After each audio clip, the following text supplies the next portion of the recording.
You mentioned that hundreds of thousands of people around the world want to see this. Why do you think it's so important that people see this film?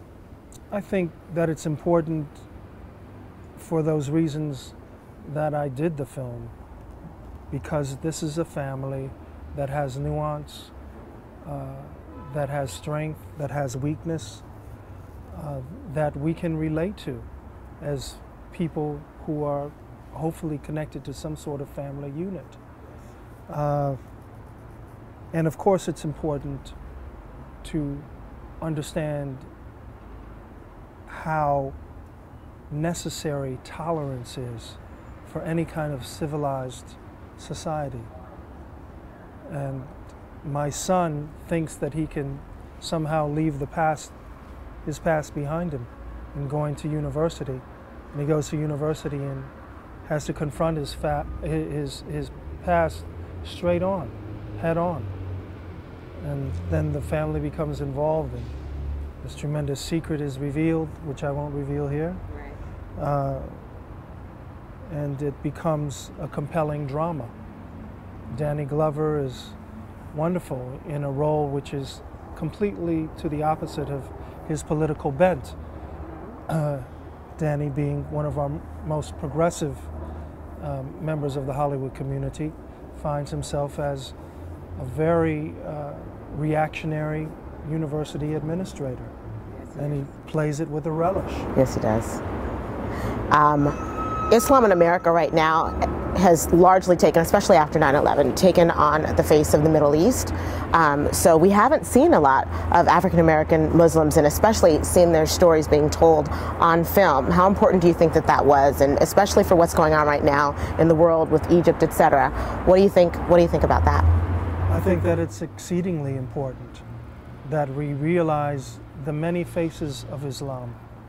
When we go to the mosque in Dearborn, we see that Muslims there are of all stripes, of all colors, of all languages, of all ethnic origins, something that El-Hajj Malik El-Shabazz, Malcolm X, found when he went to Mecca for the first time and was able to transcend the racialist notion of Islam that had been inculcated through the Nation of Islam, through his work with the nation, and was able to embrace this kind of internationalist focus.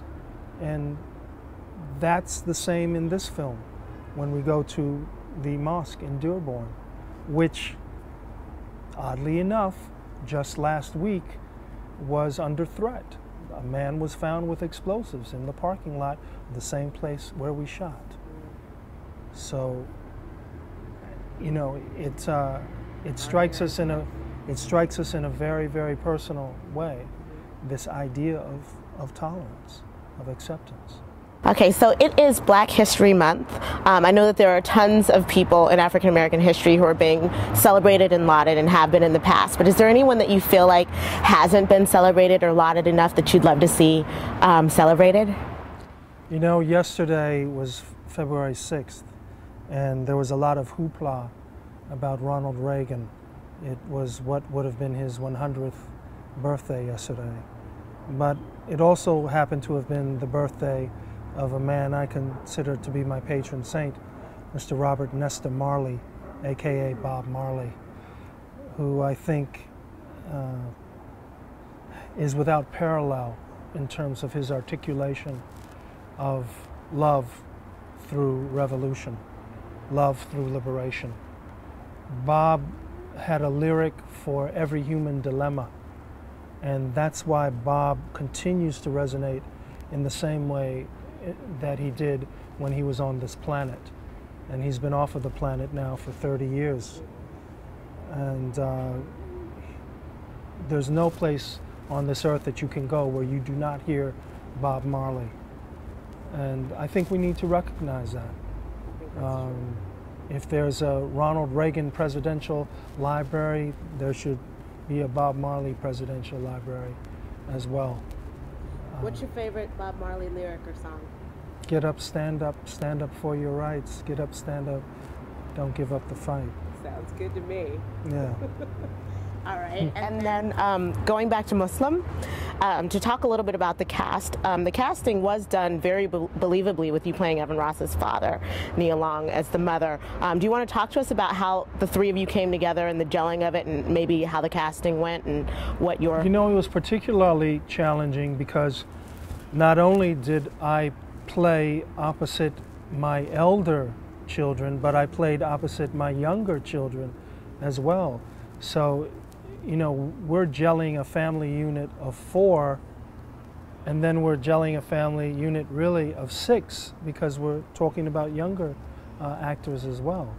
And so again, it comes down to training, it comes down to trust, and it also comes down to this tremendous blueprint that was sketched out by Hassan Basir. A wonderful, wonderful debut, feature film debut. I think that will put Mr. Basir into the forefront of emerging filmmakers, and rightfully so. I'm happy to be in collaboration with him and with all of my cast and crew members on such an important and topical project. Anything else you want us to know about this film? Well, it's opening at a theater near you. This is a new project through the cinema, which is exposing films through the markets that are most important in this country. And you know, it's great that we're having this opportunity through ACM. Yeah. I would agree. I wish you much luck with this film. Thank you so much. I'm grateful. Thank you. My pleasure.